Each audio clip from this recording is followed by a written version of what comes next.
नमस्कार दोस्तों, एग्जामपुर के यूट्यूब चैनल में आप सभी का हार्दिक स्वागत है। आज हम बात करने वाले हैं सऊदी प्रिंसेस बसमा बिन सऊद के बारे में, जिन्हें 3 साल जेल में रखने के बाद सऊदी अथॉरिटीज ने हाल ही में रिलीज किया है। और इन्होंने जब ये 3 साल जेल में थी तो किसी को भी नहीं पता था कि इन्हें जेल हो गई है। जब ये 3 साल बाद जेल से रिहा हुई तब इन्होंने सोशल मीडिया के जरिए हम सबको बताया कि इन्हें जेल में डाला गया था। देखिए, हम बात करते हैं जब सऊदी अरेबिया की, तो हम सभी जानते हैं कितना ऑटोक्रेटिक नेशन है, राइट। यहां पर डेमोक्रेटिक इंस्टीट्यूशंस बेसिकली है ही नहीं। तो इस वीडियो के माध्यम से हम जानेंगे कि क्या वहां पर रेजिम चलती है, क्या सऊदी अरेबिया का फैमिली ट्री है, और बेसिकली इनकी आपस में क्या राइवलरी रहती है।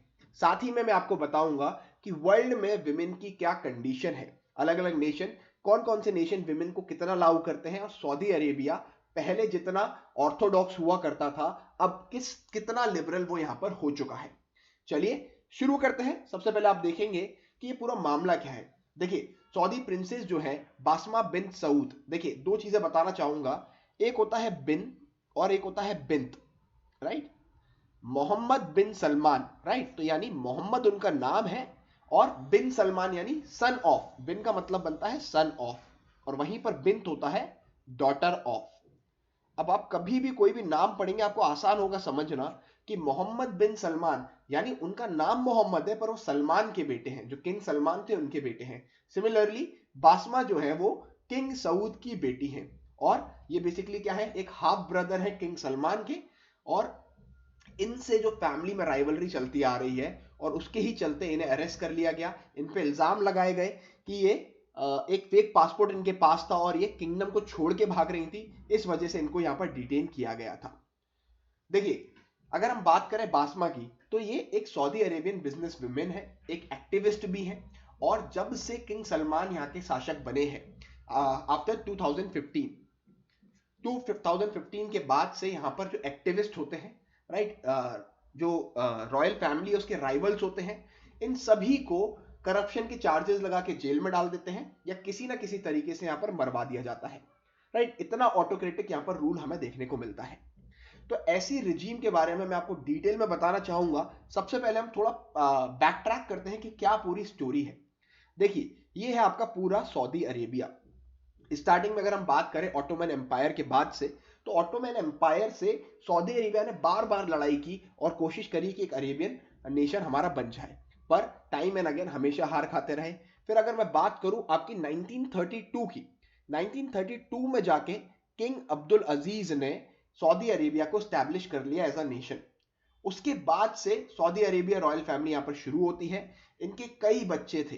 देखिए, अलग अलग जो रॉयल फैमिली के लोग होते हैं वो अलग अलग शादियां करते हैं, जिसके चलते बहुत सारे उनके यहाँ पर बच्चे होते हैं। यहाँ पर अगर मैं बात करूं, आप देखिए, किंग सलमान, किंग अब्दुल्ला तो जाने जाते हैं कि इन्होंने तो लगभग 30 शादी की थी, 30 शादी, और 30 से ज्यादा इनके बच्चे हैं, 35 से ज्यादा इनके यहाँ पर बच्चे हैं। तो इस प्रकार का रॉयल फैमिली का ट्रेंड चलता है। किंग अब्दुल अजीज के बाद बने किंग सऊद, किंग सऊद के बाद king Faisal, king Khalid, king Fahd, king Abdullah. King Abdullah बहुत मेजर रूलर थे।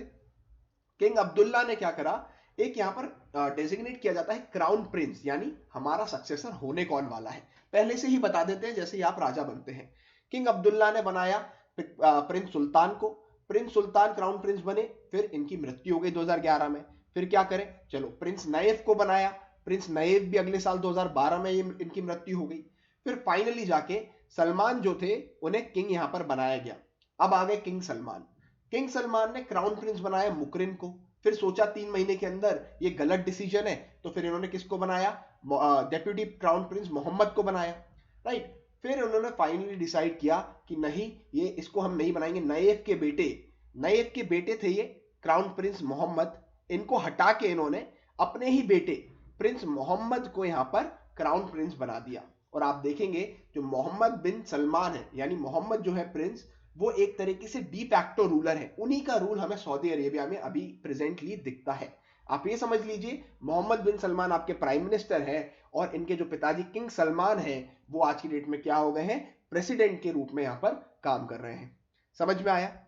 चलिए, मोहम्मद बिन सलमान, जिन्हें हम लोग एमबीएस के नाम से जानते हैं, इनकी शॉर्ट में स्टोरी मैंने आपको बताई कि ये 7th सन है किंग सलमान के, king Salman bin Abdul Aziz, यानी किंग सलमान यानी son of Abdul Aziz, right. Salman किसके बेटे थे? अब्दुल अजीज के।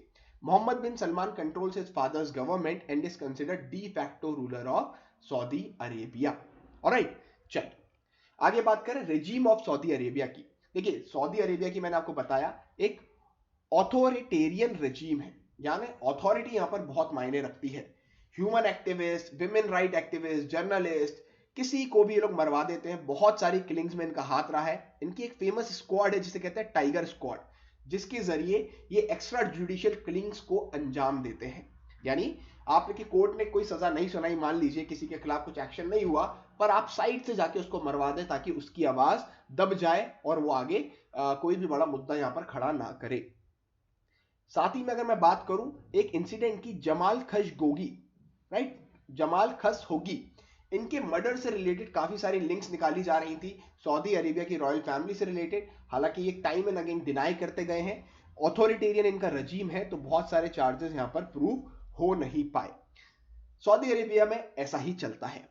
साथ ही में अगर बात करूं, जब से मोहम्मद बिन सलमान एक तरीके से डी फैक्टो रूलर बने हैं, जब से क्राउन प्रिंस बने हैं, उन्होंने यहां पर एक विजन 2030 लेकर आया है। उनका यहां पर कहना है कि हम विमेन को ज्यादा लिबर्टी देंगे, क्योंकि इन्हें पता है यहां पे कि अगर इनका तेल खत्म हुआ तो इनका क्या खत्म होगा, इनका खेल भी यहां पर खत्म हो जाएगा। एक फेमस लाइन है, तेल खत्म खेल खत्म। तो इनको ये पता है और विजन 2030 में इन्होंने अपना रिलायंस ऑयल पे से हटा के शिफ्ट किया है अलग अलग इंडस्ट्रीज पे। और इंडस्ट्रीज में काम करने के लिए चाहिए जनसंख्या, लोग चाहिए, पॉपुलेशन चाहिए, जैसे जनरली कहा जाता है मैन पावर, पर मैं उसे चेंज करना चाहूंगा क्योंकि विजन 2030 यहां बात करता है विमेन पावर की। तो विमेन पावर भी यहां पर आनी चाहिए। तो यहां पर बहुत समय से आप देखेंगे कि सऊदी अरेबिया जो है इन्हें वोट करने के लिए भी अलाउ करते हैं। विमेन को वोट अलाउ कर दिया 2015 के बाद से, राइट। पहले क्या होता था कि आपको परमिशन लेनी पड़ती थी अपने हस्बैंड से, राइट, डाइवोर्स के लिए भी, राइट। यहां पर वो चीज यहां पर इन्होंने दूर करी। अब women could register to go on pilgrimage, pilgrimage पे भी जा सकते हैं, मक्का भी जा सकते हैं बिना किसी मेल गार्डियन की परमिशन के। ऑलराइट, साथ ही मैं बात करूं जो ड्राइविंग अलाउड नहीं थी 2016 से पहले, यहां पर ड्राइविंग भी अलाउ कर दी। ट्रैवल आप ट्रैवल कर सकते हैं, और साथ में जो विमेन है वो इंडिपेंडेंटली भी रह सकती हैं सऊदी अरेबिया में। ऑलराइट, हालांकि कुछ चीजें हैं जहां पर अभी भी परमिशन नहीं मिली है, जैसे अप्लाई फॉर पासपोर्ट। पासपोर्ट के लिए आपको अप्लाई करना है तो परमिशन लेनी पड़ेगी।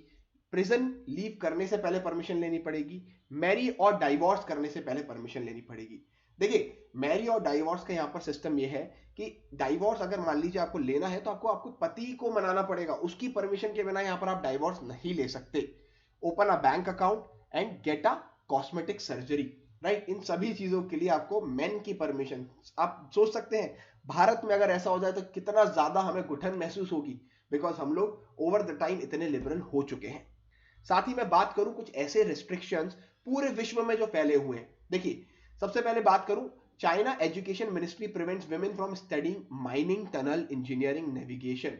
ऐसे कुछ सब्जेक्ट्स हैं जो पढ़ने से ही रोकता है चीन, क्योंकि उनका ऐसा कहना है ये हम विमेन सेफ्टी की वजह से करते हैं। ये एक ऐसी चीज है जिसमें हम चाहते हैं कि विमेन सेफ रहें। माइनिंग हो गई, जमीन के अंदर काम करना पड़ता है, टनल इंजीनियरिंग है, नेविगेशन है। ऑलराइट, साथ ही में इजराइल में देखें तो विमेन डाइवोर्स नहीं दे सकती बिना उनके हस्बैंड की परमिशन के, जैसा सऊदी अरेबिया में होता है।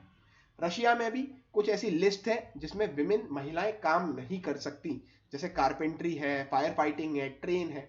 Women in one Indonesian city, उन्हें तो प्रोहिबिट कर दिया मोटर बाइक चलाने से और as a passenger behind man. Alright, तो उन्हें चलाना नहीं है, बस आप पीछे बैठ सकते हैं यहां पे। साथ ही में आप देखेंगे विश्व में 104 ऐसी इकोनॉमीज हैं जो महिलाओं को रोकती हैं कुछ ना कुछ काम करने से। बेलारूस है, वर्क विद पेस्टिसाइड्स। आप बसेस ड्राइव नहीं कर सकते जिसमें 14 सीट से ज्यादा स्पेस हो, इतनी बड़ी बसेस हो। साथ ही में रशिया में भी आप ट्रेन ड्राइव नहीं कर सकते, राइट। और कजाकिस्तान में आप देखेंगे कट, एविसरेट और स्किन कैटल।